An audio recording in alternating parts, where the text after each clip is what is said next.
Finally আকৌ আৰম্ভ হৈ গ'ল PM স্বনিধি যোজনাৰ আবেদন প্ৰক্ৰিয়া। যদি আপুনি এটা সৰু বিজনেছ কৰে বা সৰু দোকান কৰে তেনেহ'লে এই আঁচনিত এপ্লাই কৰিব পাৰে। এই আঁচনিত এপ্লাই কৰা সকলক চৰকাৰে প্ৰথমবাৰ 10,000 টকা দিব, তাৰপিছত 20,000 টকা, তাৰপিছত 50,000 টকা দিব। এই আঁচনিত বহুত লোকে এপ্লাই কৰিছে আৰু এই আঁচনিৰ পৰা ধন লাভ কৰিছে।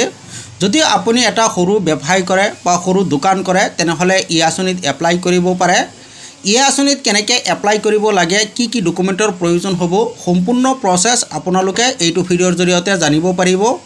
ইয়াৰ বাবে আপোনালোকে ভিডিঅ'টো কমপ্লিট চাব লাগিব, তেতিয়াহে গোটেইখিনি বুজিব পাৰিব। ইয়াৰ এপ্লাই কৰিবলৈ এইটো পেজত আহিব লাগিব। এইটো পেজৰ লিংক মই ভিডিঅ'ৰ ডিছক্ৰিপশ্যনত দি থৈছোঁ, তাত গৈ ডাইৰেক্ট আপোনালোকে এইটো পেজত আহিব পাৰিব।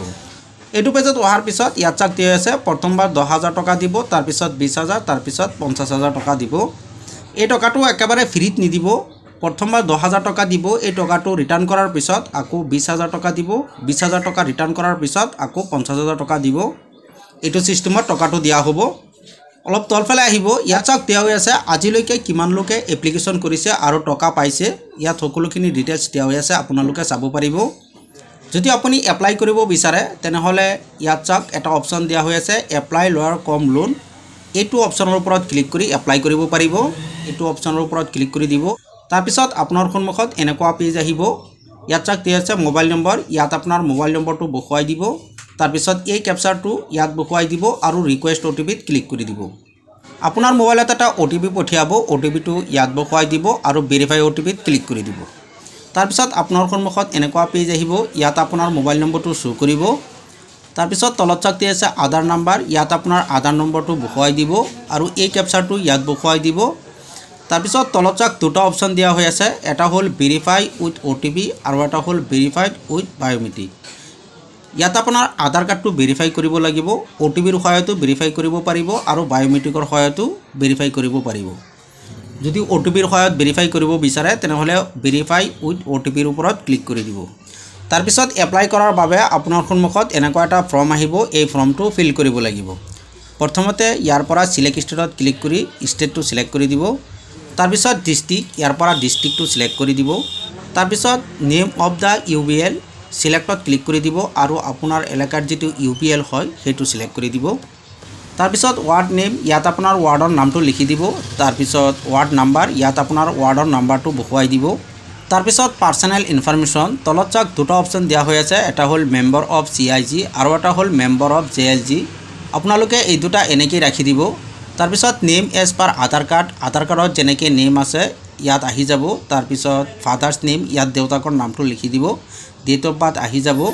ইয়াত যিকেইটা ফিল হৈ আছে এনেকৈ ৰাখি দিব আৰু যিকেইটা ফিল হৈ থকা নাই ফিল কৰি দিব। ইয়াত মেৰিট ষ্টেটাছ, ইয়াৰ পৰা আপোনাৰ মেৰিট ষ্টেটাছটো চিলেক্ট কৰি দিব। তাৰপিছত ইয়াত আপোনাৰ কেটাগৰীটো চিলেক্ট কৰিব লাগিব, চিলেক্টত ক্লিক কৰি দিব আপোনাৰ যিটো কেটাগৰী হয়। তাৰপিছত অলপ তলফালে আহিব। তাৰপিছত KYC ডকুমেণ্ট, ইয়াত আপোনাৰ আধাৰ কাৰ্ড নম্বৰটো আহি যাব।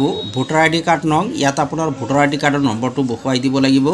তাৰপিছত নং অফ ফেমিলি মেম্বাৰ্ছ চিলেক্টত ক্লিক কৰি দিব। আপোনাৰ পৰিয়ালত কেইজন মানুহ ইয়াৰ নম্বৰটো ইয়াৰ পৰা চিলেক্ট কৰি দিব। যেতিয়া ইয়াত নম্বৰটো চিলেক্ট কৰি দিব আপোনাৰ সন্মুখত এনেকুৱা ঘৰ আহি যাব।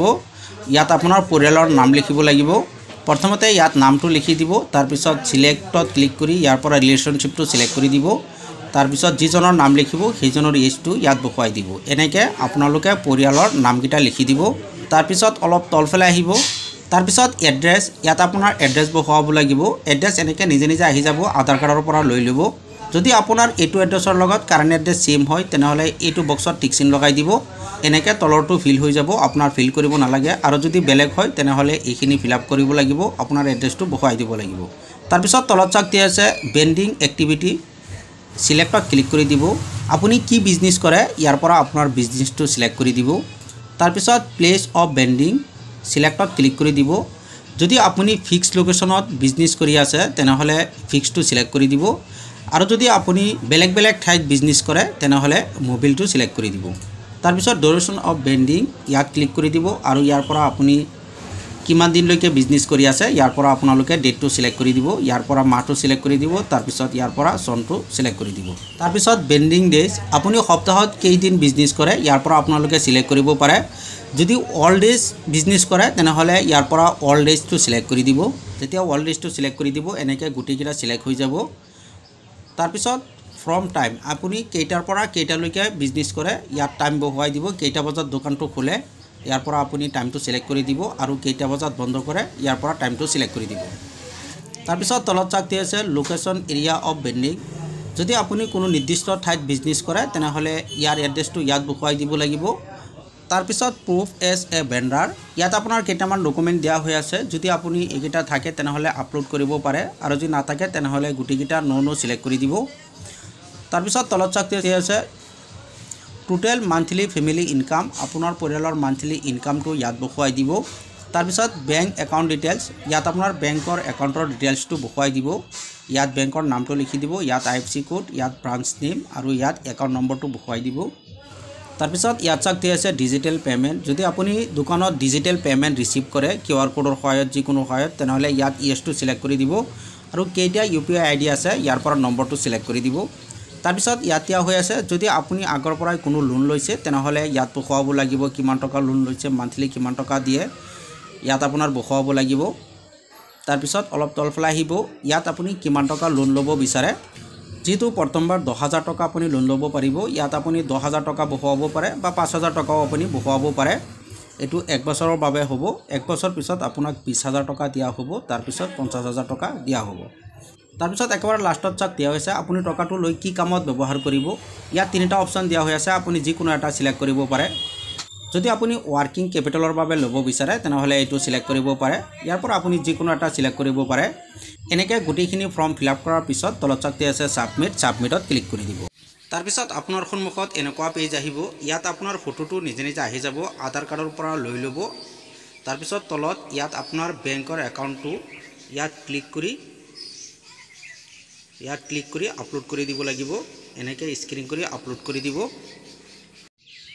আপলোড কৰি দিয়াৰ পিছত তলত চাক দিয়া আছে সাবমিটত ক্লিক কৰি দিব যেতিয়া সাবমিট অপচনত ক্লিক কৰি দিব আপোনাৰ সন্মুখত এনেকুৱা পেজ আহিব একেবাৰে ওপৰত যেটো অপচন দিয়া হৈ আছে এটো অপচনৰ ওপৰত ক্লিক কৰি দিব কিয়নো আমি যিকোনো বেংকৰ থ্ৰুত এটা লোন ল'ব লাগিব সেই কাৰণে ওপৰত যেটো অপচন দিয়া হৈ আছে এটো অপচনৰ ওপৰত ক্লিক কৰি দিব তাৰ পিছত এটো বক্সত টিক চিন লগাই দিব অলপ তলফালে আহিব আৰু সাবমিটত ক্লিক কৰি দিব যেতিয়া সাবমিটত ক্লিক কৰি দিব আপোনাৰ সন্মুখত এনেকুৱা আহিব ইয়াত চাওক আপোনাৰ এপ্লিকেশন নম্বৰ দিয়া হৈ আছে